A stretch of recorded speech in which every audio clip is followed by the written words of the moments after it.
I'm ready to throw down right now. Now dig on this.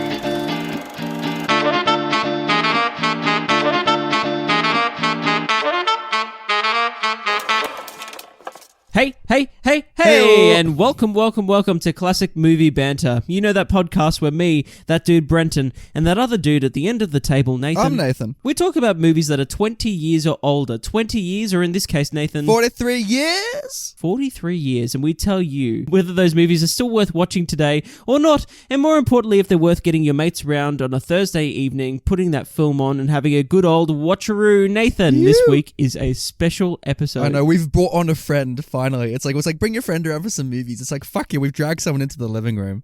It's it's like, you know, when you have like your first sleepover and you get so fucking excited that literally anyone else is coming into your home. It's like, that's how I feel with like Zach. It's like you arrange the cushions perfectly in the couch, you got a little bowl of popcorn, you're like, please enjoy my home. Hello. I feel like it's that, but also I remember the first time I invited a guest over for a sleepover Last week. They actually had a real experience. Oh wow. And were like started missing mum, you know what I mean? Like wanted to go home, and I was like, I just ended up feeling absolutely horrible.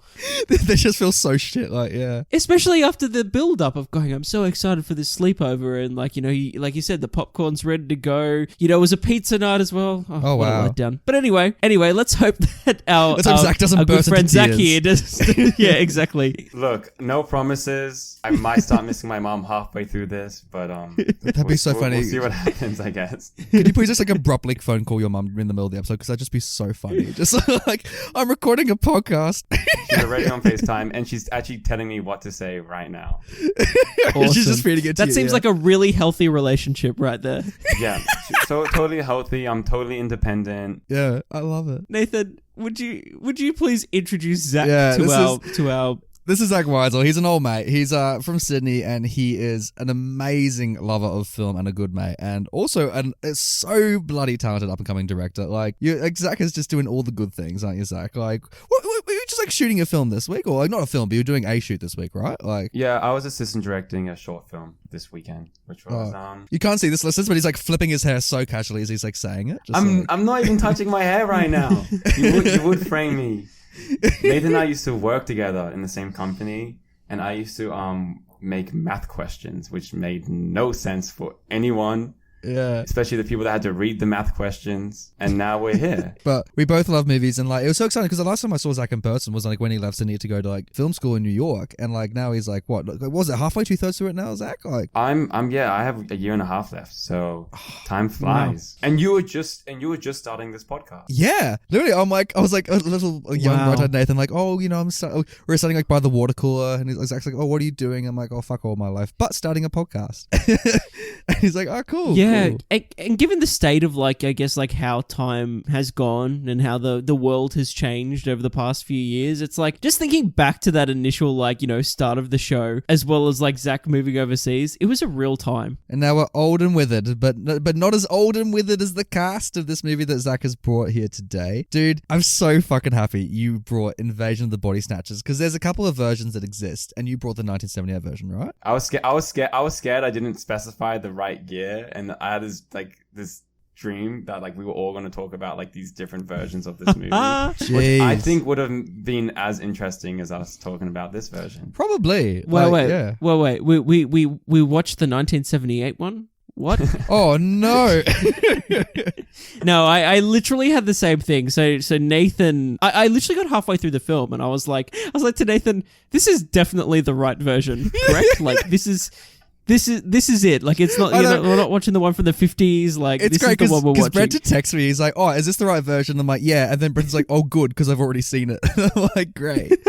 Like, I love you asking it like after you finish the film. I'm like, "Awesome, dude. I'm glad you could verify." Yeah, but today we're talking about Invasion of the Body Snatchers, released in 1978, directed directed by Philip Kaufman, starring Donald Sutherland, Brooke Adams, Jeff Goldblum, Leonard Nimoy, among others. Robert Duvall also makes an appearance. And yeah, thank you. Yeah, thank you for bringing this film to our attention, Zach. Thank you. I just felt like this film needs some respect put on its name. I think it's such a random film, and I think it's borderline between horrible and a classic. And I think this is why we need to talk about it. How did you find out about this? Because I'd never heard about this before ever. I think I was like on Netflix. I wasn't Netflix. It was some random streaming service, and I just started watching it. You know those movies you put on like midnight, and you're like, yes. I'm not gonna finish it, but then you finish it, and that's how you know it's a good film. Yeah. And yes.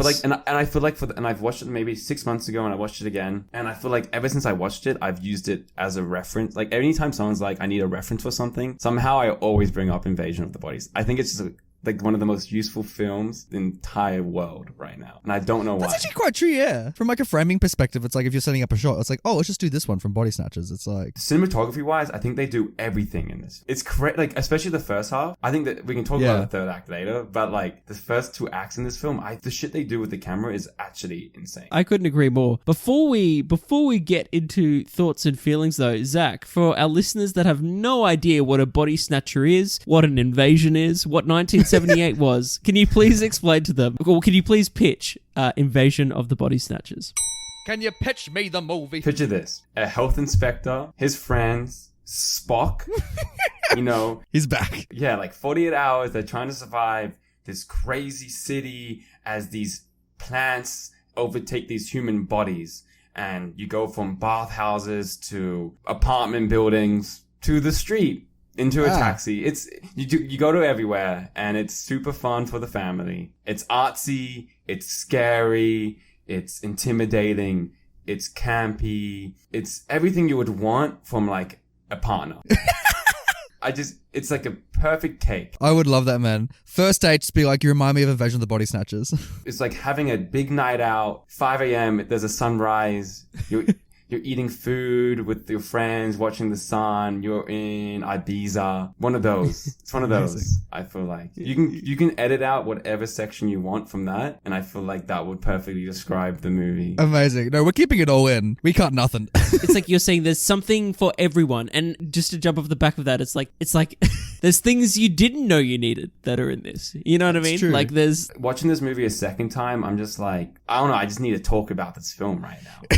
So absolutely. I'm happy we're having this sleepover. Zach, you can't see this, listeners, but it's like Zach's like when you go to a skateboarding park, and you can see 2 kids about to get into a fight, and one's like kind of like bouncing up and down, just like gearing up to throw the first punch. Like that's Zach right now. He's just bobbing, just ready to dive into it. Like I am so ready for you two to hate this film, so I can get into a major fight with you right now. Amazing. I'm ready to throw down right now. All right. Well, okay. So Zach, you're obviously a fan. Nathan, can you please enlighten us as to what your experience was while watching this, and kind of what you've walked away from it with? I did this in one sitting. I think it went by so quickly. Like when I watched this, that 2 hours passed like nothing else. And oh my god, do I adore this movie? Like, fallen in love the first time. I fucking love this movie. Like, oh, I'm going on date number 2, 3, and 4 with this movie. I tell you what. What about you, Brenton? I'm so happy for you, Nathan. For me, yeah. So again, I sat down, I watched this. I wasn't sure what to expect, because I remember initially as well, like halfway through it, I've gone, oh, is this the right version? And Nathan put my mind at ease straight away. Thank goodness. Otherwise, I would have been freaking out about that. Luckily, I had other things to freak out about, because I actually really, really like this movie. And Zach, it's interesting how you brought up your experience in watching this, that you put it on. It's a midnight movie. Put it on. You're kind of like, oh, I'm not sure what I feel about this. And by the end of it, you finished the movie, and so you ended up enjoying it. I think for the first half an hour, I was just like so in awe of the filmmaking and like what was actually going on. And then I think it's...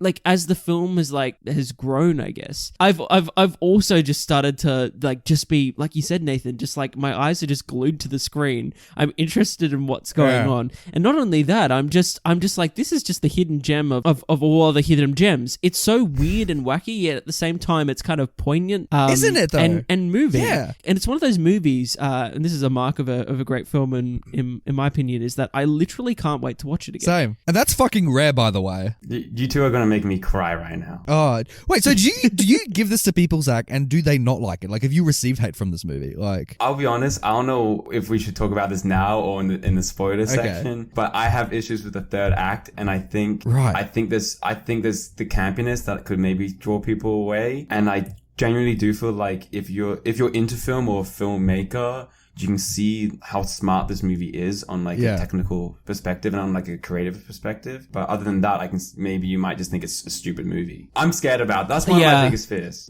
ever. I wake up every day and I think about that. It feels like someone's made like a B movie from the 50s, right? Like a horror movie from the 50s. Like all of it's there, right? Yes. But for some reason, and because it's changed from the original, because this was originally a B horror movie from the 50s, and it's been remade with such fucking intelligence. Like the pacing is so good. I haven't seen pacing like this in fucking years, where like every scene that's in the movie needs to be there, and the story escalates so organically, and the visual storytelling is so first and foremost. The dialogue is so minimal in that first act. Like, I can so see why you bring up the campiness, because then the film relies on it to kind of ramp up the action in the third part. So I can so see why you take issue with it. But like, I'm forgiving all of this, man. It's like I'm just dazing to this film's eyes, going, I don't care about the rest of you. I'm just like in love right now.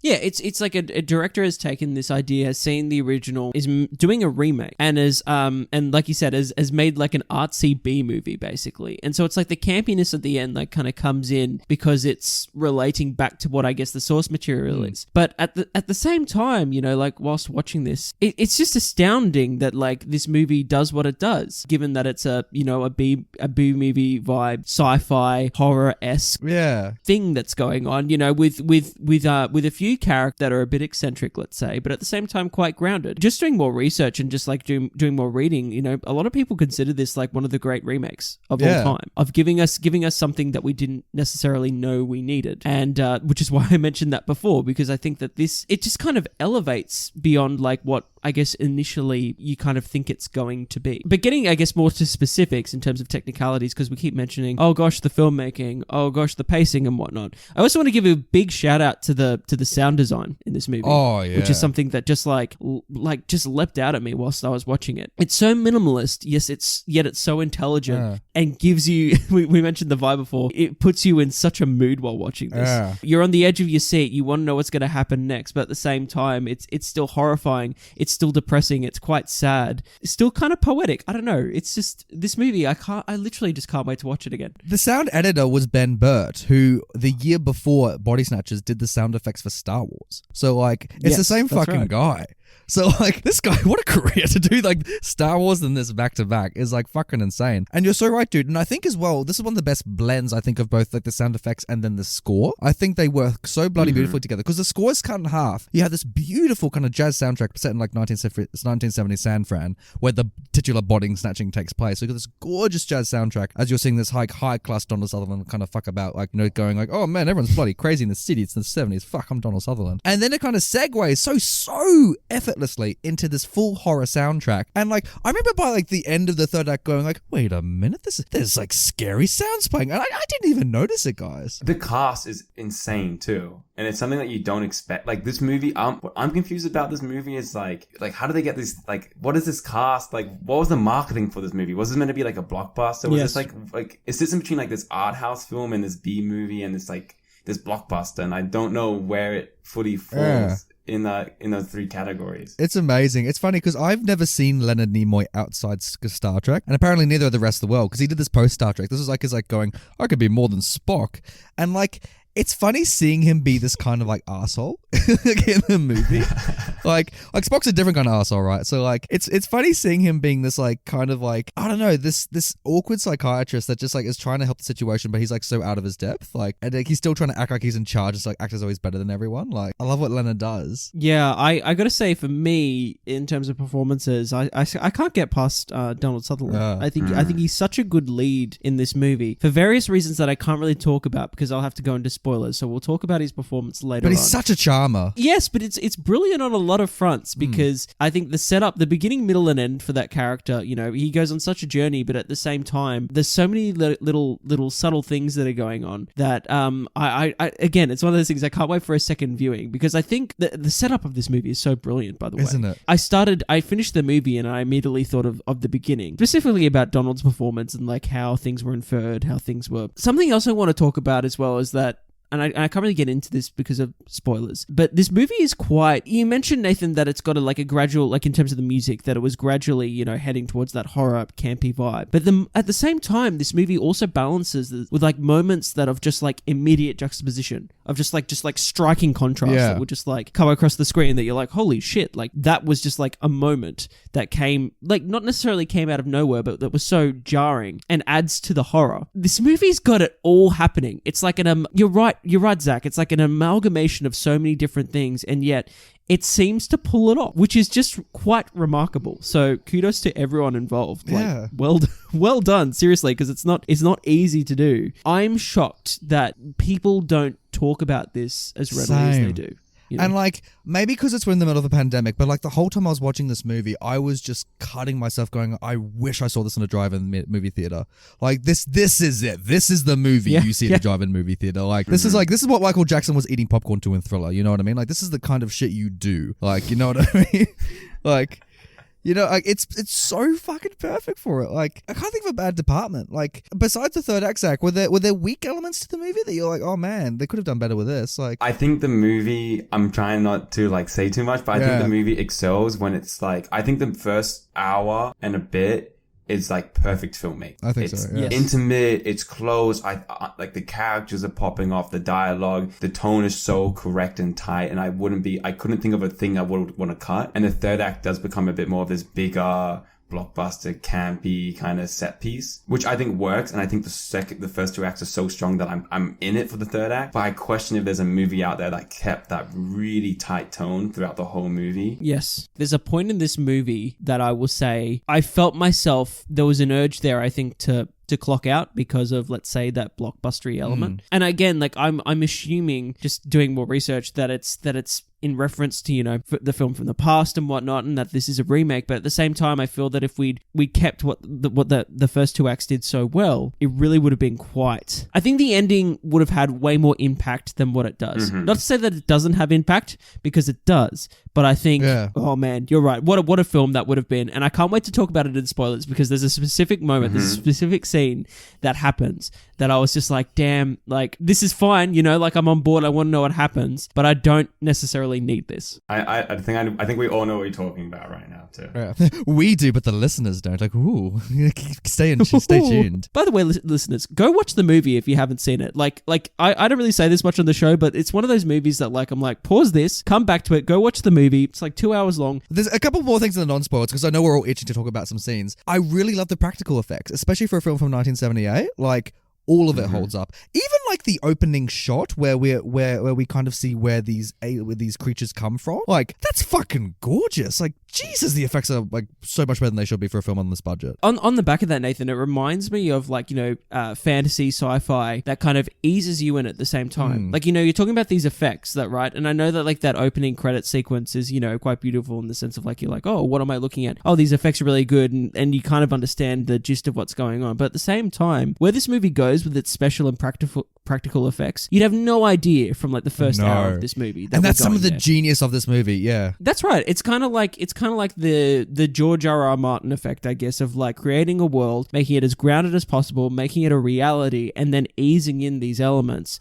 before we get to some crazy points. I don't want to spoil things again towards the end of the film. I think that's a big plus as well, because we don't for a while see how the body snatching is happening. Like, it's like, you know, the premise of the movie, like bodies are being snatched, right? So like we can say that, but for a very long time we don't really work out how that's happening, and it's kind of like it's like a political thriller almost. So you don't know who the bad guy is, you don't know who the spies are, and it kind of keeps escalating. And I think another big plus of this movie, and I've got to give a huge shout out, are the extras in this movie. There's some of the best extra acting I think I've ever seen. Yeah. Like every extra fucking goes like for 100% and just delivers it. And when you can slowly see that something is off and Donald Sutherland starts to twig, it's fucking genius. It's like you say that the extras are going all out, and they are, but they're going all out in subtlety. You know what I mean? Like, it's so real. It's so, like... Isn't it? The point in the film when you don't know who's what and what's what, and you have those street shots, it's just that balance of everything is just amazing. And I'm like on the edge of my seat.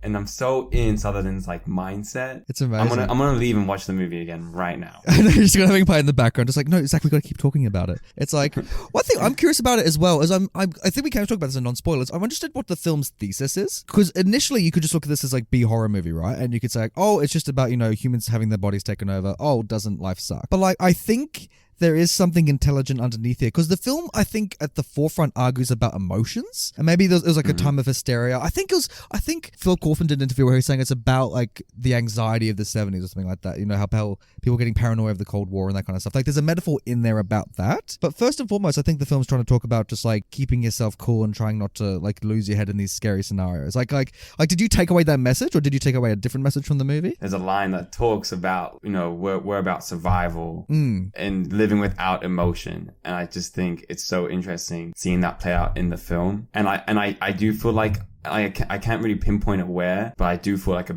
big contextual element and feeling in the film. Right. But it's not in your face to the point where I think this film can be watched any year and kind of be like, right now in the pandemic, I don't know why watching this film, I feel like certain scenes are hitting harder than they should be. Certain moments are really making me think. So I think there's like a big universality. I don't even know if that's how you say the word, to this film, which is why I think it's so powerful still. All I can say is that the film elicited a response from me. And I guess this is another reason I want to watch this movie again, is because I'm still piecing it together. But I do think Zach's really onto something in terms of what he's talking about, because I do remember that line as well. But at the same time, you're right. It's like, during the COVID era, given what, the world has been through, there is a meta element to this as well, that if you watch it, at this point in history, it hits hard in certain areas that, wouldn't have, say, in the 70s. Again, like, there's context changes over time. This movie made me feel very icky in at points, and it was related to that. It was related to this idea of identity of oneself. So I guess, like, of all great sci-fi in terms of like what makes us human. Do we conform? What are our values? What do we stand for? There's a lot of this going on at the same time. So I'm really keen to watch it again and to kind of, I guess, have more clarity. One thing I think the listeners should also know before going in that's really important is how scary this movie is. Because whenever someone pitches me a horror movie, I'm like, oh, are the jump scares are going to be fucking like terrified? Like, how scared were you by this movie, guys? I think horror is one of the genres that just ages so quickly. And like a movie made 10 years ago is just not as scary as it was now. But I will say there are some pretty good gory and jump scares elements that like still are like pretty shocking. It's not as effective as maybe like something made last year, but I'm still feeling the horror. I'm still grossed out at points. It's effective. I have no idea how you did this, dude. I can't imagine watching this shit at midnight. Yeah. Like, I was going, ugh, at certain shots. Like, I was like gagging, and like, body horror is just like, ugh, it's putrid. And then the jump scares. Like, I am such a weak person when it comes to horror films in general anyway, but like, Jesus, I'm like, every time I'd like jump, I'm like, Zach, you motherfucker. I'm like, I can't keep doing this. Like, but I would, because the movie's so fucking good. So like, were you scared heaps, Brenton? In the age of horror movies, like you said, that we're getting so many, I guess, like ghost stories these days and whatnot. We're getting like so many zombie flicks. We're getting so many jump scares. We're getting so much shit on the screen. My favorite horror movies are those that just take their time, that are a bit quieter, that let you take in the scene and make you, I guess, sit in the world. And this movie does that better than a lot of my favorite horror movies. I really enjoyed this, and like I said, if a movie like this like gets that instinct in me that I feel like off-put, that I'm like, then I think it's achieving what it set out to do. And yeah, like it's its own kind of horror, which I think is more scary than, say, a lot of crap that comes out today, let's say. Not to say that there's not good stuff of that too. Yeah. Before the show, we were actually talking about Invisible Man, and like that's what that movie needed. It needed Elizabeth Moss just being infected. Like, it would have been great. Just like, she fucking screams every time the Invisible Man runs past. It's great. But imagine watching this with an audience, dude. Like, this would be so much better. Oh, well, that's what I mean. One of the things I yearn is just to have seen this, when it came out. I would have loved to like walk out of the audience and like you hear like the fussy Christian mother being like, oh, Jesus wouldn't approve, and like, I would have just, I wanted to hear all that. Like, this is degrading our society. I think you'd hear two things. I think you'd either hear people being like, man, that was really fucked up, and oh man, like, like, holy shit, I can't believe where that went and what happened, and like, oh, I really hope that never happens to us. And I think that there'd be people that just, like you said, Zach, would just think this is a stupid movie and wouldn't be on board from the get-go. And I think that's the danger, like you said. But at the like, I know, like, for instance, my mother would not be on board from the first shot. She'd see like those things and be like, is that sperm? And Brenton's like kind of. She'd be like 10 minutes in and like be like, this is shit, and like turn it off. You know what I mean? So that is the danger. But again, I think if you're a fan of sci-fi, if you're a fan of fantasy, if you're a fan of horror, if you're a fan of just like good filmmaking, even, you know, if you're not on board with those genres, just give this a watch, because you're going to learn so much anyway from watching this from a technical point of view, that you definitely get your money's worth. You're fond of me lobster, ain't you? Sounds like Brenton's giving it a thumbs up. I'm gonna give this a thumbs up too. I'll go on it, Zach. Well, I made you watch it because I give it a thumbs up. Everyone should watch this movie. Because our criteria is like, if you have like your friends on a Thursday night, do you want to put in this movie? It's like, this is like the bread and butter of mates around on a Thursday night. I'm almost sad. I'm like, I didn't watch this with my friends on a Thursday night. I'm like, fuck, this would have been perfect for it. Like, but now I know I'm gonna be like that person who knows all the good bits in the movie, and I'm just like stare at my mates every time something happens. Like, I'll be like, ooh, like, see how they react to it. I'm gonna be controversial and say though, like, I think there's I go to film school, so a lot of my friends are art students and film students, and I totally put on this movie for them. But I do think there is a big portion of my friends that would not want to watch this film. Really? And like would not enjoy this. But why? I do think the film does take its time. Like, if I told my friend, let's watch a horror movie, I think they wouldn't be able to get past this idea that like it's a bit slow, it takes its time. Is not as scary as, let's say, Invisible Man is right now in comparison. That's right. And whilst we talk about the pacing, the brilliance of this is how it like amps up over time. But at the start of this, it's so slow. I think the pacing's perfect. No, I don't have an issue with that either. I agree with you, Zach. People won't have the patience for this, but I still think it's worth those in our audience that haven't seen it, give it a go, see how you go, stick with it if you can. If you're sitting there going, oh my gosh, I don't have the patience for this, know that where it goes is pretty wild. And it's a different movie by the end of it. So just... It reminds me a little bit of the segue you get in Parasite. How like the first half of that movie compared to the second half of that movie. Like how it kind of transforms into this real violent take on society. Like it's a little bit like that. If you like Parasite, you'll like this. I think at the same time, like Body Snatchers, you kind of know what you're in for at the start. That's true. I mean, we'll get to title talk, but the film aptly sells itself from the get-go, so... Shall we spoil the living you-know-what out of this thing? Please. You spoiled it. What? The movie. Oh. So Brenton and Zach, this whole time, they're like schoolboys just like busting to go to the bathroom. They're kind of like squeezing their knees together, just like dancing on the spot, like, oh, we just want to spoil.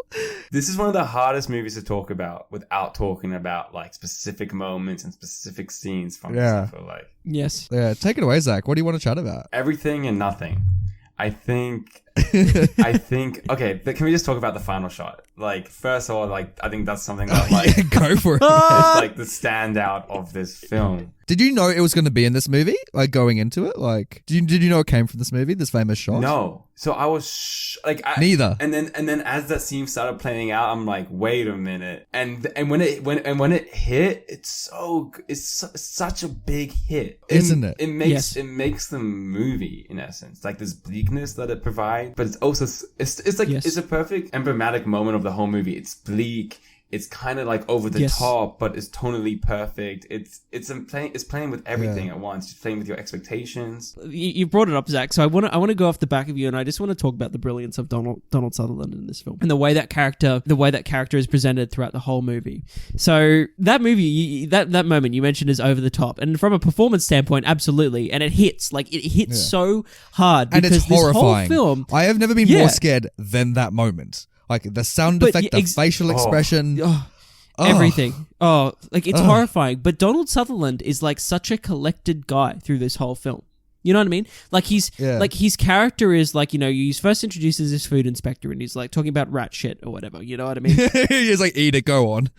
Which is a great idea at the start of this movie because you have this scene and at the same time, like I think back to it and I was like, wait, were those like restaurant owners body snatched at the time? You know what I mean? They just deny like this thing is happening at the start of the movie. And so it's set up on this premise that you're like, they're denying that like literally rat shit's like in their food or whatever. And from there, like you're watching this character throughout the movie. You know what I mean? You see him, you learn more about him, you learn that he's in love with this woman and whatnot. You see him lose that woman in a moment, but it's all very contained. You know what I mean? Like he has to keep fighting, he has to keep going. So the brilliance of the end scene is that, like you said, Zach, like I kind of realized, I think, what was going on pretty quickly, but I don't think I don't think a lot of people will. Didn't. I think they'll be going, oh, like look at him go. He looks like a broken man going through he's lost his emotional connection. He's just trying to like survive, get through his daily routine and whatnot. So when the end hits and you get like that glimmer of hope when, you know, when a friend, another human being like spots him, I think a lot of audience members will be like, okay, cool, where's this going now? And like you said, then he snaps and the horror just like, you know, encapsulates you as he just like changes completely, and you see his eyes go, and for the first time ever in this movie that he just like loses control because he's not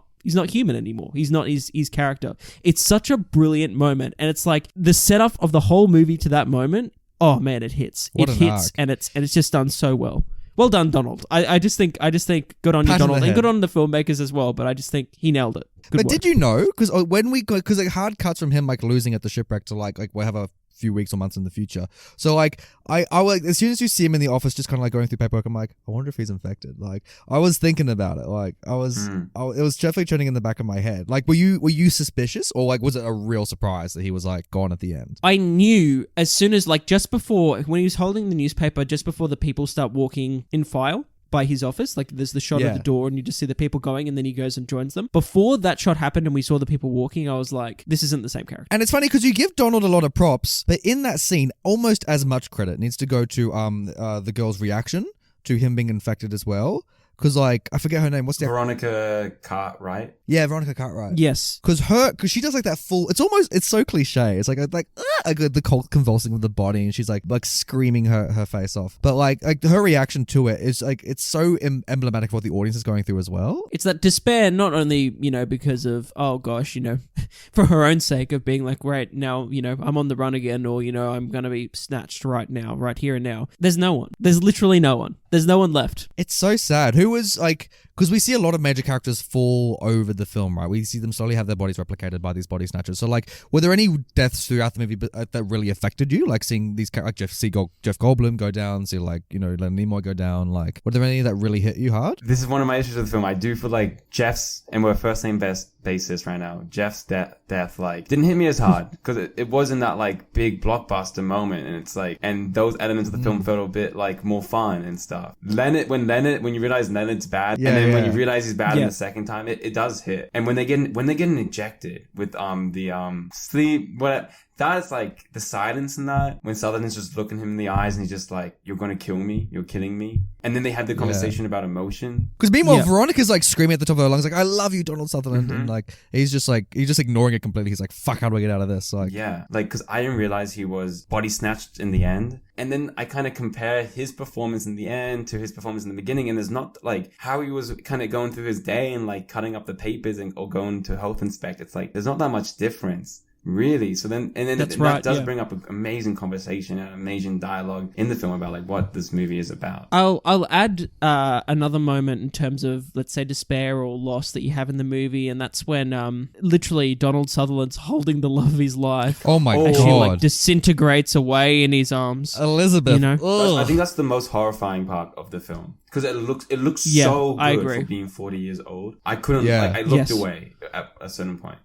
And then I watched it again. Yeah. Like I had to like rewind. How did they 10 do seconds. Like her body like literally shrivels like a prune. Like it's insane. And like her corpse just And it's the moment that they finally reveal to you what happens to the human being. Like they finally show you what happens, and they show it you in all its glory, all of its gory glory, and you're just left there. But the shot is of Donald, of his reaction to it as well. So you see it happening, and then we cut to Donald's reaction to it, and it's such a moment, and it's horrifying, and it's also just so sad. Like it's such a moment of despair, which then spurs Donald into action to become an action movie star. But after that, you have like the Terminator scene when Brooke Adams comes up from like the grassland naked. It felt like Terminator in that moment. I wish Arnie rocked up. That would have been so great. I think as well. I think the reason a lot of these like deaths hit us is like I think these characters are so well written in the fact that they're not dumb.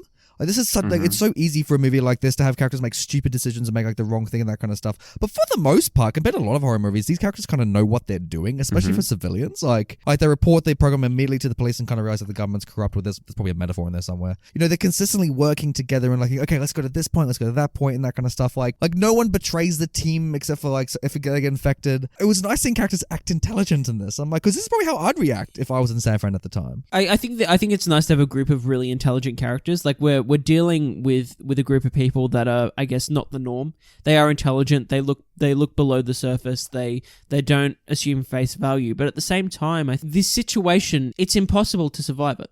Like literally, the fact that we're human is what's against us. There is no surviving this outcome. It's an inevitability that you will be snatched, you will be taken away, and you will and some other being will be created, which will be possessed by an alien life force. Like it's just impossible because we have to sleep, right?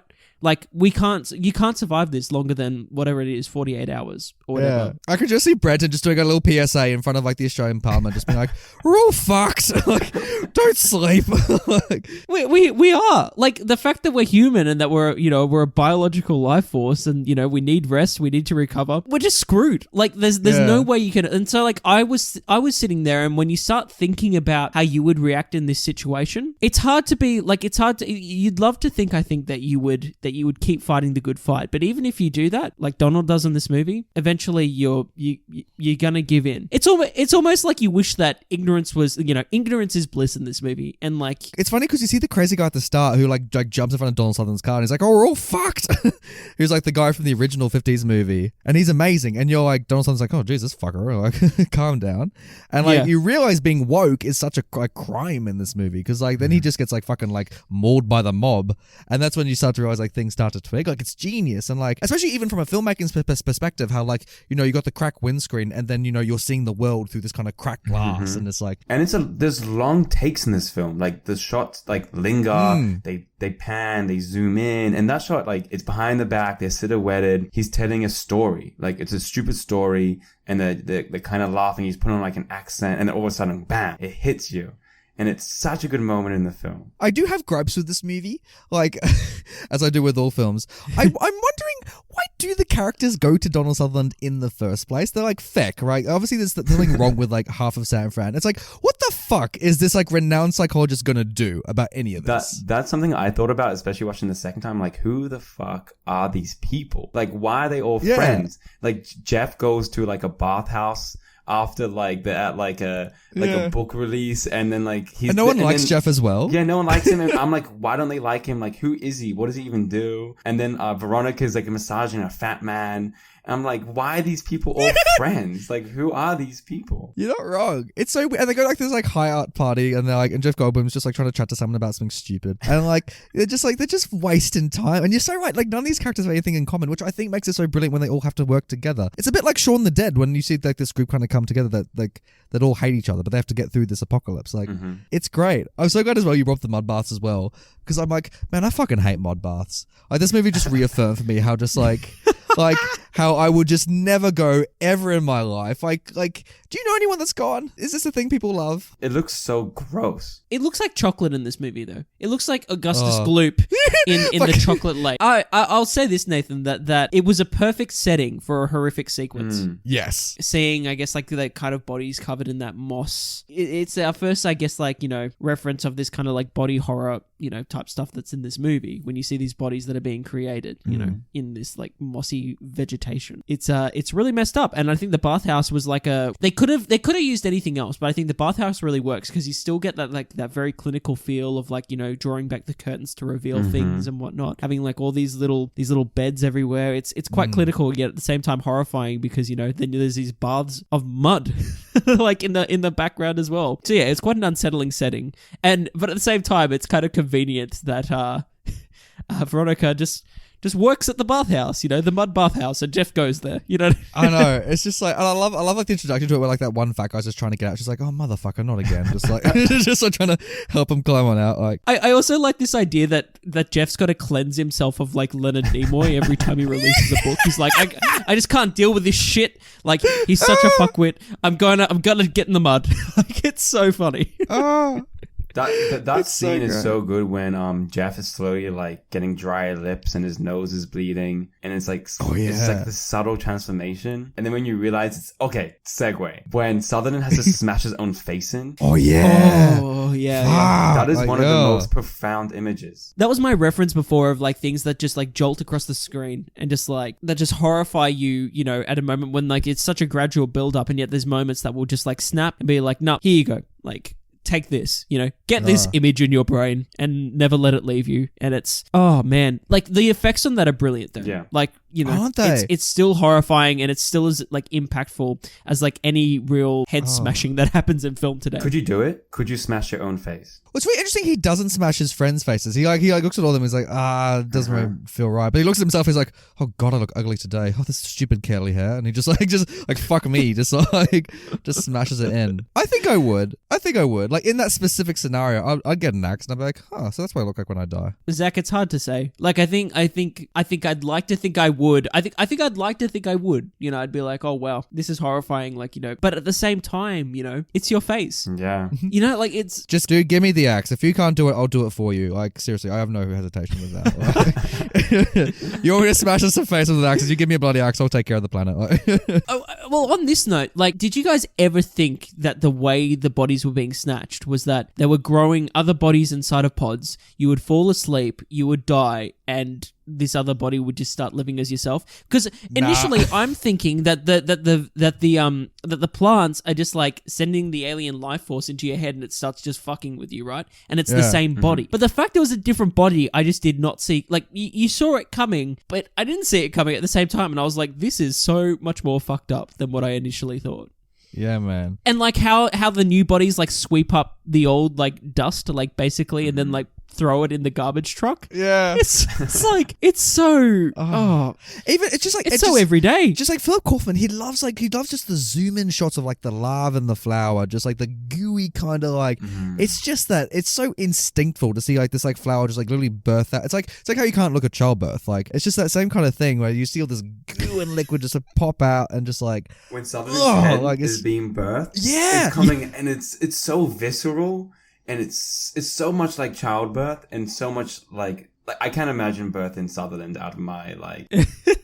I really wish at the time Donald Sutherland took his mother to see like, hey mum, I'm going to be in this big movie, and he takes her to like the cinema opening weekend, and like that scene happens, and the mum like turns to Donald and just be like, "That's what it was like. That's what it's like, Donald. I went for that for you." Let's be honest. She probably was having PTSD. She's like, I did not need to relive this, Donald. I did not need to. Could you imagine like baby Donald? Do you reckon he came out with the mo on and everything? Definitely. In the movie he did. And he comes out in the movie with the full mustache, the full set of hair. Yeah, he does. It was beautiful. He's got a good mo in this. I'm a big fan of his mo. Yeah, this movie's probably set in November, let's be honest. Yeah, exactly. Yeah, he's just going over a chords. He's like, guys, let's talk about mental health for 2 seconds. Just like halfway through the movie. That sequence is amazing though, when Donald's like in the chair sleeping in those body, and it was such a visceral moment to see just like all those pods come to life, and it was almost like I was like, is this a dream sequence at first? Yeah. And then it's even more horrific. I thought one of the most horrific moments in that sequence was when the friends see what's happening, you know, and you know then that it's totally real, it's totally happening, and I was like, Jesus, this is so intense. I was like, I just kind of put it out of my mind that it was a dream sequence, and I was like, oh, this shit can't be happening. Like this is out of nowhere. And then I was like, oh my Lord, this is actually happening. We're praising the special effects, and there's so many good ones in here. One of the shittiest special effects I've seen in this movie. I think this is the worst nosebleeds I've ever seen in cinema. They're so extra. Like they're like I don't know what they use for the nosebleeds, but like, good Lord, did the budget run out when they had to do the noses? I kind of enjoyed it though. I did too.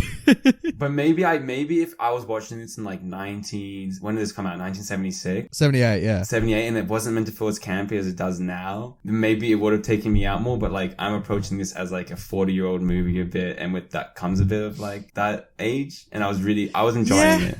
You can dismiss it as campy. Campy is just so weird in this movie, right? Because there's some stuff I'm like, yeah, I'm loving that it's campy. Other stuff I'm like, nah, fuck how campy it is. Like, the movie just dances around it so frequently. Like, the campy stuff that I loved was when Leonard Nimoy got trapped in the fridge. And there's a shot like the Philip Kaufman does of like Leonard Nimoy just fucking like bashing on like a fridge door, just being like, and I'm like, that campiness I can get around. It's just where like the film doesn't do 100%. I'm like, oh, come on, go for it. Just take the jump anyway. I can agree with that. Speaking about visual effects and makeup, the banjo Macho Man's face on the dog. Oh my gosh. That was... Why is this in the movie? Okay, so watching it the second time, Sutherland kicks one of the pods that was next to the man and the dog. So my theory is he messed up like the birthing process and like made this dog amalgamation. But like it's one of the scenes where like I think first time watch is like one of the craziest images ever in a movie. I like that dog is like the final straw of them like, you know, being able to like assimilate basically as well. It's like, Yeah. I gotta react to this, guys. That is just absolutely bizarre. Yeah. But I think you're right, Zach, with your theory of how that happens. I think that's exactly what's intended in that moment. Otherwise, why would we have the moment with the man and his dog? Zach, I want to ask you, because I kind of want to get into, speaking of spoilers, into the ending. You know, this third act that we keep referencing that, you know, kind of changes tonally. And let's talk about the shipyard sequence, right? When it's revealed that we see all these pods that are going to be sent out, you know, across the globe, we can assume. You see this ship being loaded up with them. And then Donald just goes full Bruce Willis and he goes full Die Hard and he just like runs into like this birthing center basically and starts setting things alight, sending lights down onto things, you know, setting them alight. He's running underneath the shipyard, you know, trying to hide as all these, you know, snatched bodies start chasing him. Yeah. It was a real time, wasn't it, guys? I think my issue with the third act comes from how they can just keep escaping. It's like when they're chased from the house, Yes. they run away, and then Jeff sacrifices himself, and then they run away again, and they run away again, and they run away again, and they're in the taxi, but then they run away again, and it's a bit like, I'm like not believing this anymore, and I think that's my issue. And then by that time, like the whole like Mission Impossible destroying like the warehouse sequence, I could check out if I wanted to, but I am invested. It is interesting though, having like this blockbuster element of like, this will save the world, destroy the warehouse where everyone's being birthed, but then ending still with this bleakness of like, that was futile, that didn't mean anything. That is a really, on paper, that sounds really interesting. Because he accepts that, like, because it's so weird he gets his hopes up for a millisecond. Like, he's like, oh, a ship, hurrah, let's go to the new world. It's like, oh, come on, mate. It's like, you know, this isn't going to end well for anyone. So, like, it's funny that, like, you see him have that moment where he's, like, leaning against the fence just being like, fuck, what do I do? And then, like, he's just like, fuck, I'm just going to burn everything. Like, I kind of like how, like, you're right, the action kind of takes you out of it a little bit because it's just so actiony. But, like, he suddenly learns how to fight, which is, like, he's terrible at.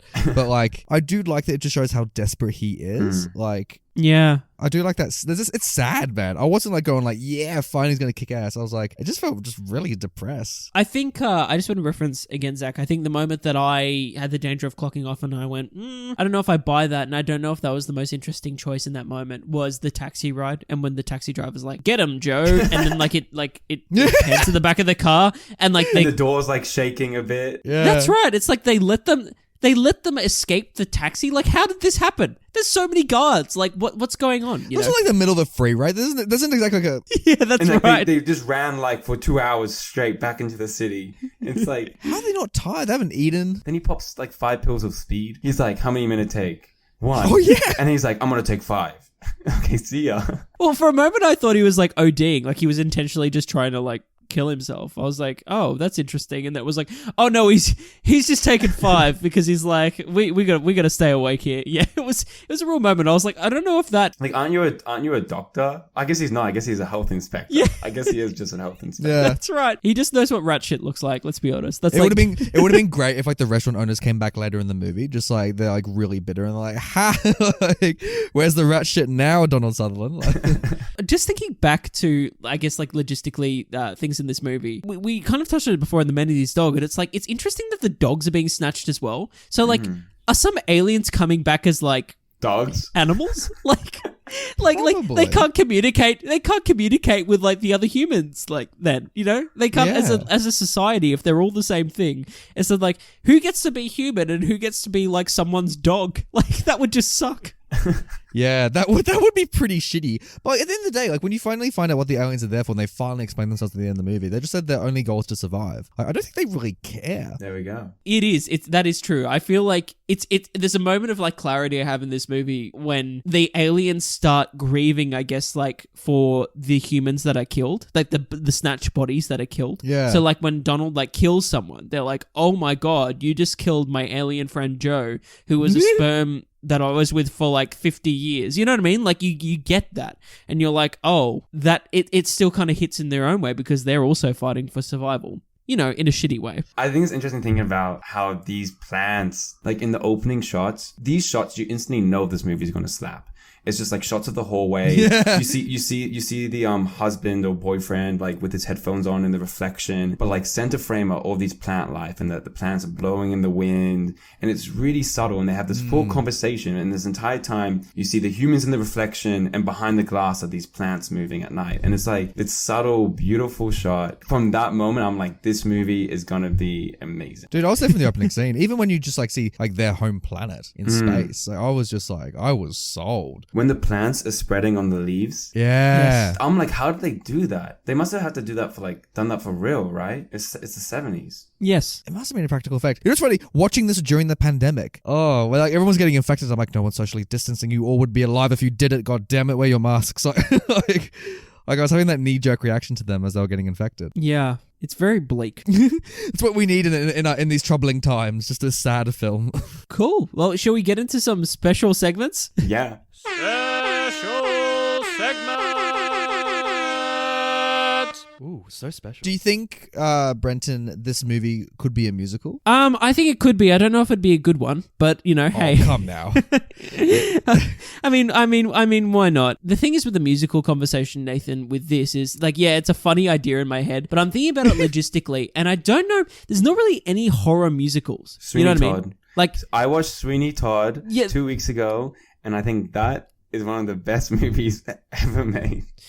I love Sweeney Todd. Sweeney Todd is like top 5 musicals for me. It is one of my favorite musicals. I think it's the best Sondheim musical that exists. The film is its own time, dude. Like that movie is such a time, and not enough people have watched that musical adaptation or really talk about that musical adaptation. But I think it's great. I agree with you 100%. But apart from that, like and still, that's got its own very much its own identity. Apart from other musicals, you don't really see many musicals attempt to be like horror musicals. You know what I mean? Yeah. Like the Sweeney Todd, I'm just trying to think. Like, and if they do, they really go for that campy vibe. I feel like this... Like Rocky Horror, you could argue, is like trying to be horror, but like not really. Like Yeah, totally. Like Rocky Horror is a great example. But again, they're all embracing this kind of like campy vibe. You know what I mean? So you think it'd be more campy if they musicaled it up? I feel like it'd be a very hard thing to balance. I think like Sweeney Todd, it has a lot of campiness. There's a lot of humor in there. There's a lot of really, really dark humor in Sweeney Todd. But at the same time, at the end of the day, you're watching a very human story of revenge. You know what I mean? Like that's what kind of like keeps that movie and as well as that musical just going. You know what I mean? There's this undercurrent of horror that you're just watching this man go to the ends of the earth. And at what cost? That's kind of the question of that musical. And yet, like I just don't know. I like surely it'd be an interesting experiment. I'd like to see a Broadway workshop maybe done of this and see if it could work, but I doubt it could in the way that this movie works. I can see it in like New York City, like in big dazzling lights, invasion of the body snatchers. Just like they bring in fucking Josh Gad, and he's just like running about, just like going, fuck, there's all these body snatchers. What do I do? And they're like, it could be really funny. I think it'd be different, and I think it'd be a good different if they did it. Do you think that it would be like a Les Mis, like the whole thing sung? Like there's no dialogue. What is happening to me? I'm now a plant. I would love to see a chorus of those men fetuses being birthed and singing as they come out of these plant vaginas. Yeah, they just come out singing High Seas, and you're like, oh my gosh, this is such a time. And casually, like a harmony is just built as more heads pop out of the pods. Like they are all singing a note as they pop out, and then you're just left with this like glorious chord, and you're like, well, it sounds good, but it looks horrifying. Like imagine the set design for this, dude. Imagine like a whole fucking Broadway stage, like just like filled with plants. Like it'd be G. It could be great. Could you imagine Donald Sutherland's final moment where it's revealed he's been snatched, and it's that horrific sound effect, but it's just a song? Like it's the start of a song. And it goes to like the final number. Like suddenly like all the background chorus like suddenly come and waving their hands as like Donald Sutherland's pointing, and they're all bloody pointing. Like that'd be great. Yeah, they point at the audience like, don't get snatched. And then everyone comes out and takes a company bow. That's what they call it. They call it don't get snatched. Like, tell me you wouldn't buy tickets. Like, come on, this would be amazing. Like, well, what's the score gonna be? Is it just like 70s? Like, no, I want it to be like 80 cheesy horror, like synth, like full, like I want it to be a throwback. Yeah, like, I'm just thinking about the orchestration, like what it sounds like. It's gonna be a real time. Let's put it that way. I'm all for it, man. I want to buy the merch for this. Like, Speaking of merch, would this be a good theme park ride? I am all for this as well. Straight up, absolutely. Like the animatronics in this, like I feel like going through, even if you went through a haunted house that was like themed like this, and you were being like chased. They have to rescue Elizabeth or something like that. Like Donald Sutherland's like, quick now, my Elizabeth's in the house and it's up to you to grab her body. As you're like in the queue line. Okay, put it this way. Imagine if we got to a point with like tech with like Disney or, you know, whatever anyone's doing and like facial scanning gets really, really good. Yeah. And like maybe you walk into a room. You have that moment that Donald Sutherland has in this movie where like a pod births you. Whoa. Like a body with your face. Holy shit. They could do that today. Oh. I think they could actually do that today where like you're in the queue line, they scan your face and then like, oh, that would be so cool. And then you see you get smashed. If you get to see your own face get smashed. Like a pumpkin. And that's the souvenir photo. There's a little like camera behind it as you're doing it. So like, it's just like that's like the freeze frame you walk out with from the gift shop. Like, could you imagine? Oh, it'd be so good. Nathan's marketing's hilarious. It's like, but literally it's like if you go on that ride, you're going to experience like post-traumatic stress, like for sure. Like it's instant trauma walking into that haunted house for sure. Oh gosh, I'm all for that, man. Like, who made this? Who did the distribution rights? I can't remember, but like whoever owns the theme park for whatever studio has it. Like maybe MGM has it or something like that. Actually, yeah, I think it was the Tiger logo at the start. I think MGM has the rights, which means that no one owns it. Which means Universal, Warner Brothers, Disney, someone buy this so you can build this theme park ride, please. Yeah, there's nothing like face smashing. Am I right? Yeah, tell me about it. Well, speaking of face smashing, then the final adaptive question I want to ask is: would this work as a video game? No. I would want a mini game where I get to be in the mud baths and I get a massage like fat old men. That would be. But I think the nature of this movie doesn't really work as a It's kind of like a zombie movie, if anything. Yeah. So I feel like it would have to be like COD Zombies, but body snatching. I feel like as well, like the gameplay loop, if it was going to be a game, would have to be like you trying to like blend in. But as a like, in terms of like gameplay, I feel like for a video game, I don't know if that works. I think you're right, Zach. I think the best place that this would exist is like I said, like if you want an interactive experience, I feel like the only way to make it work would be like a haunted house like that or something. All right, I got something for both you boys. I've bought my Microsoft PowerPoints. I'm like so ready for these marketing meetings. All right, here's what you do. You don't lean into the bloody like action zombie element of this movie. It's been done to death. You can't beat COD. It's not going to work. What you do instead is that you take the fucking like high society party scene from the movie, right, and you make it like an LA noir kind of type movie where like you're told at the start of the game that like X amount of people are infected and you just got to start interviewing motherfuckers and just see like if you can trigger their emotions like in the video game. And then like if you get them to react, you're like, great, you're not infected. But if you can't, and you're like, nah, they're a zombie, they're infected, and then you kick them. I still feel, Nathan, that like it wouldn't have the impact, like it wouldn't have the impact that this movie does. And I feel like if you wanted actually a game that you're talking about, I'd be like, do a Blade Runner game where you're like a Blade Runner and you have to like interview like people and be Harrison Ford, like interviewing, you know, like all these people and trying to figure out if they're replicants or not. That'd you know what great. I mean? And then like Blade Runner video game. That sounds awesome. Bring in Harrison Ford from the motion capture for this. Like you could easily replace Donald with Harrison. Like I think it would work. Harrison would not have done this movie in a million years. Let's just say that. No. But I think he would have delivered. I think I would have loved to see what Harrison would have looked like in this. Well, speaking of actors that signed on to do this movie, shall we talk about this movie still?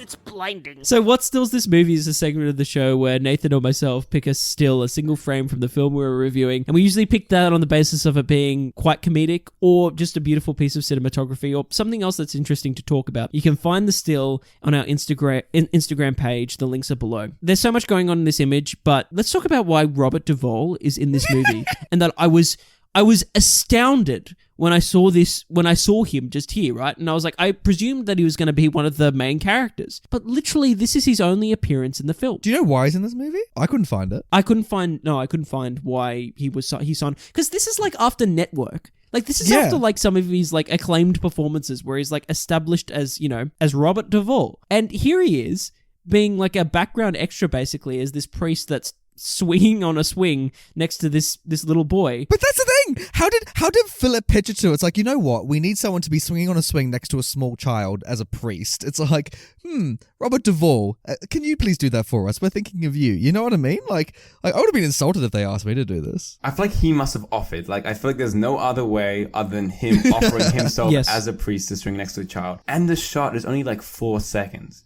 It's like Yeah. such a quick shot. And I was watching this movie with my girlfriend, and she was like, does he come back? And I was like, no. And she was shook. She's like, what? And I think that ruined the movie for her, because all she could think about was him swinging for the rest of the movie. Like, it's such an image. Do you wish do you reckon after the final shot it should have cut back to him and he's still on the swing?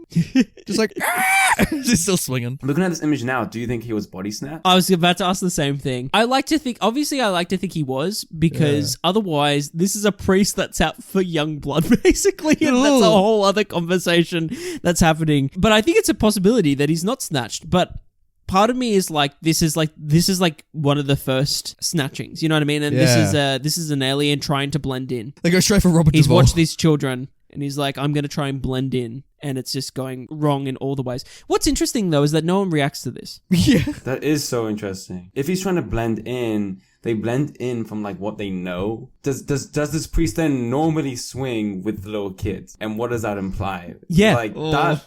That's exactly right. Wow. And on the back of that, just in terms of like sound design, again, just this sound motif of the squeaking of that swing. Oh my it's God. just straight away, like, because this is like one of the opening moments of this is like the opening moment of the film. It just instantly puts you on edge. That's just that sound. You know I something's hate that off, man. Freaking sound. Yeah. It's also interesting you brought up him next to this kid, because I didn't realize this till later on. Kids can't get infected, right? Because we see them like after the time jump, and like the teachers who are all infected, like bringing these kids, and they're still kind of screaming and running. I think kids are immune watching this, because remember like after the ship scene, like cuts forward and we see like that school group arrive, like that building, and there's like, and they're kind of screaming and running about, and like Donald Sutherland's kind of like staring at them, and he kind of just goes off. Like, do you remember this? Yes, but I've never noticed the kids. I've never thought about it before. Because like the school group rocks up and these kids are fucking running and going for it, and I'm like, no, they're definitely not infected, and like they're just going on like a field trip. I'm like, maybe it's like Rona. It's like maybe the kids can't get it. It's like the creatures have to wait for the adults to like mature, and then boom,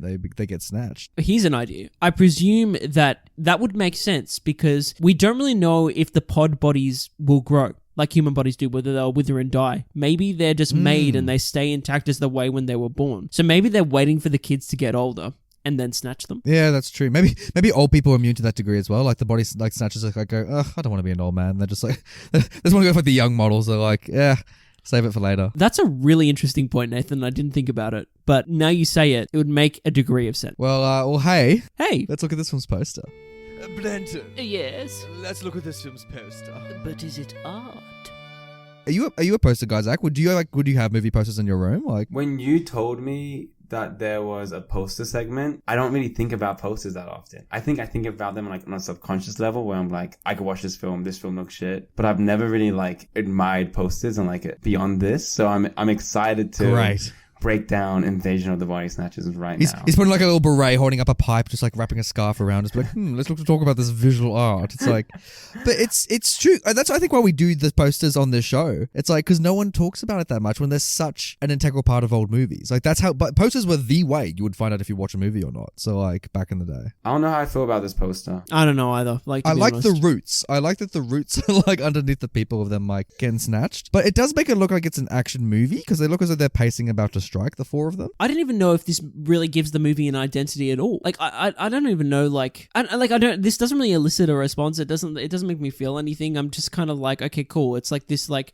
kind of these silhouettes that are repeated twice. So that's, that's obviously telling us about the snatching. Then you got the roots. So you got, like you said, the plants, and it's kind of like growing into the second set of silhouettes there. I think like aside from the title that's obviously there, the other text is kind of confusing because it's like from deep space, the seed is planted, terror grows. Like, I don't know if that's necessarily necessary. And just in terms of like visual, like, and a visual identity, I don't think this poster really has one. I think it's such a shame. But I'm also trying to think of like something that this poster could be apart from this. And like, nothing's really coming to mind because you don't really give anything away. I feel like this poster doesn't capture like how smart this movie actually is. Like from this deep space or like invasion of the, like all these elements, even the title doesn't make it feel like this movie's gonna do what it does on any level. Which is both a pro and a con in a way, because like it makes the surprise all the sweeter because you don't know it's gonna suddenly elevate That's to true. this level. That is true. But like I think you could improve it. What if you had like the four leads kind of like in a row, just like their upper chest upwards, and they're all just like expressionless? So just kind of looking at the camera very blankly, like they're just like they've been body snatched. It's a really hard poster, I think, actually. I think it's hard to... Part of me wants it to be maybe like Donald Sutherland, like you said, like maybe just like standing there, like, you know, just like on the street or something, and he's just standing there. This is a regular dude. And Donald Sutherland is like quite, you know, composed in this movie, so maybe he's got a weird look about him or something. Or like the white tendrils come up or something. Like, yeah. Yeah, like, or just like some vegetation or something that's like coming across the poster itself that you're like, oh, so it gives an element of it. But at the same time, I feel like nothing is gonna like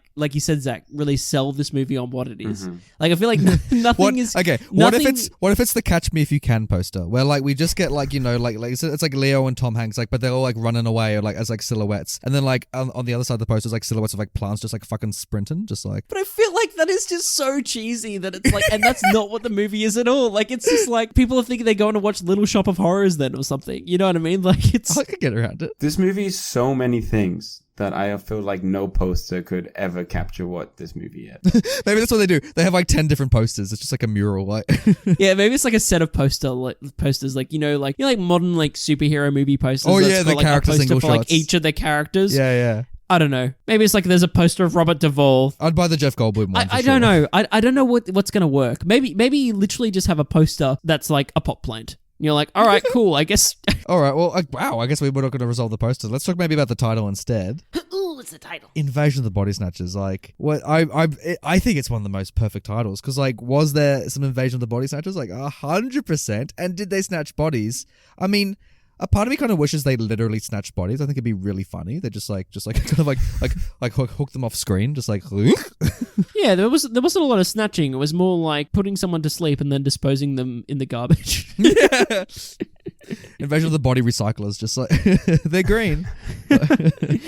Look, I feel like this name could deter people from watching it, but I think the title also made my experience watching it 10 times better. Yes, because you're just not ready for what it's going to be. Like you said with the poster, you would never expect with that title that this movie is going to be as intelligent as it is. So I think perfect title. It's based on a book. Is the book the same title? That's the question. That is if we were better podcasters, we would have researched this before, but sadly not.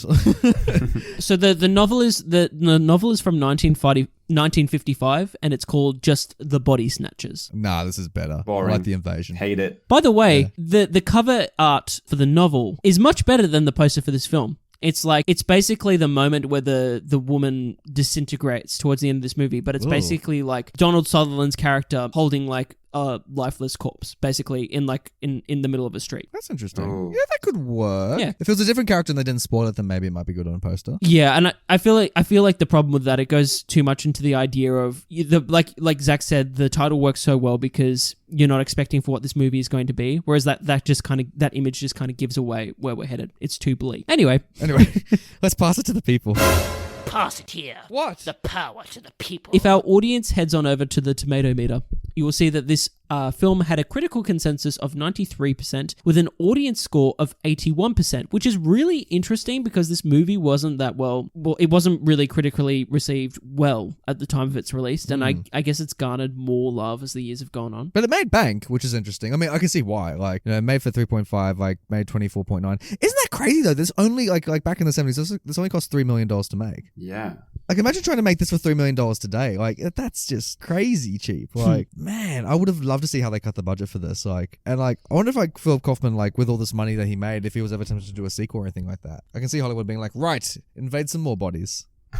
Yeah, but was I guess like the sequel maybe the sequel is the snatching happens in Australia. Maybe it happens in Africa. I don't know. Yeah. Like maybe it's a different continent. They changed it. But I feel like at that point it's like it's the same thing again. Maybe they could tie this into the Hunger Games. This could be the prequel, you know? Like Donald Sutherland, he's like this is why he's President Snow. They're like, this is how the world ended, you know?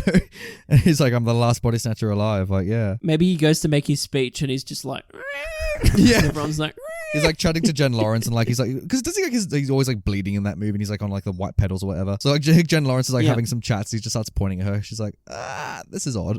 Well, if we head over some reviews, Norman Wilner from Now Toronto gave it a positive review and said, of all the versions of Jack Finney's sci-fi novel The Body Snatchers, this is the best by a mile. As screenwriter W.D. Richter ties the book's insidious alien invasion plot to the self-help movement. That's interesting. I never made that connection. They're like, it's like mocking the self-help movement. I don't know if I get it. I don't know if I get it. I Yeah. think that's too smart for me. I don't think I get it. Well, in the same way that like Remember how everyone's like raving about Donald Sutherland, not Donald Sutherland, bloody Leonard Nimoy's book? They're like, fuck Leonard Nimoy, what a great book. Like, everyone's like fucking loving your book. Like, and he's like trying to help them all improve themselves, but then in the day they just can't because they're invaded. Maybe it's like mocking that. I mean, maybe it's a time thing. Like at the time, like, you know, psychiatry, psychology, and whatnot is really coming to the forefront. But at the same time, I agree with Zach. I don't know if I get what he's referring to necessarily, how it's commenting on it, or what the comment is. If it's mocking it, I don't know. I guess what's interesting about what you're just saying there is like Leonard, right? He's trying to help when she's freaking out. He's trying to help her, and he's trying to like diagnose her and trying to like improve her and try to like, this is how you're gonna feel better. Don't be scared. Being scared is not normal, and all this stuff. Like, you shouldn't feel fear. And that's basically what these aliens are doing too. It's like, this is a better life. You're not gonna feel fear. You're not gonna be scared. So I don't know if that's what Norman's trying to say in any way, but I'm happy that Norman gave it. He still liked it. Unlike TV Guide. TV Guide gave it 2.5 out of 4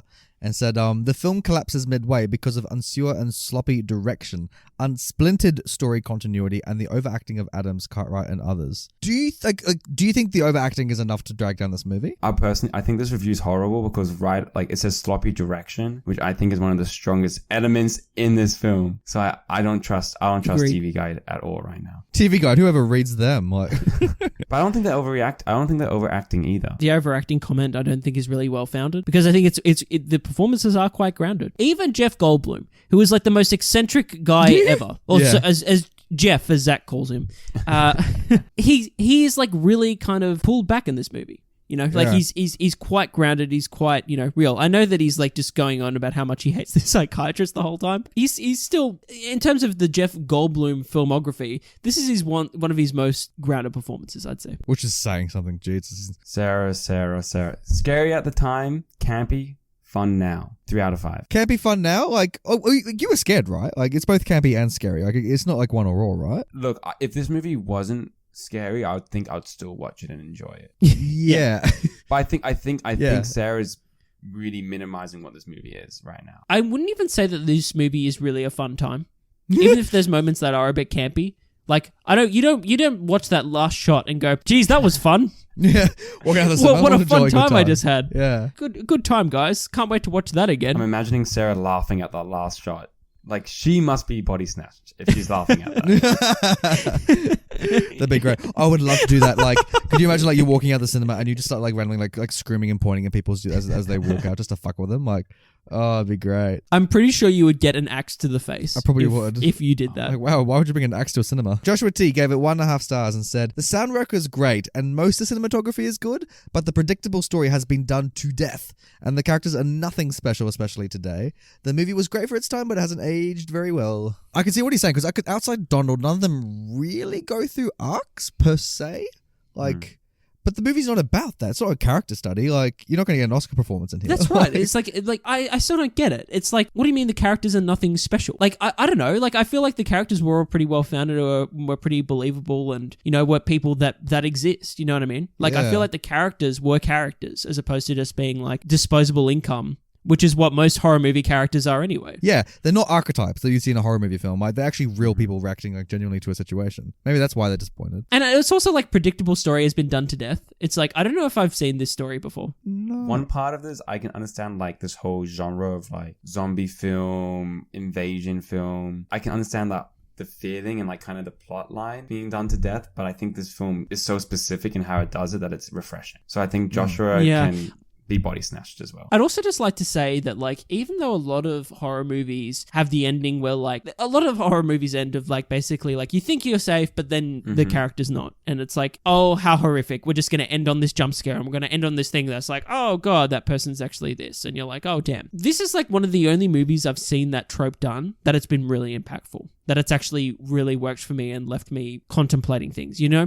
Like, I feel like a lot of movies, like, you know, at the ending, it's like Paranormal Activity, where it's like, oh, God, like, you know, he got thrown at the screen and the demon comes out and you're like, oh, God, things went to shit. It's like, this is like one of the only movies that moment made perfect sense, you know, and was really impactful. Yeah. Kevin M.W., who apparently is a super reviewer. Ooh. It's in big, bold, red writing. Gave it 4 stars and said, just because you're paranoid doesn't mean they aren't out to get you, goes the famous insight. And there's that part of this work that is unnerving to say the least. The other part, no less significant, is how no one will believe you, adding frustration to the pungent mix. It's done elegantly here, everyone taking their time, letting the tension build. One of the greats. He's a super reviewer for a reason. For a super reason.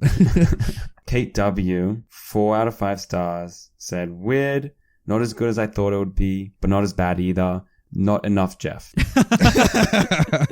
Did you wish there was more Jeff? No. Do you wish there was more Jeff? Yeah.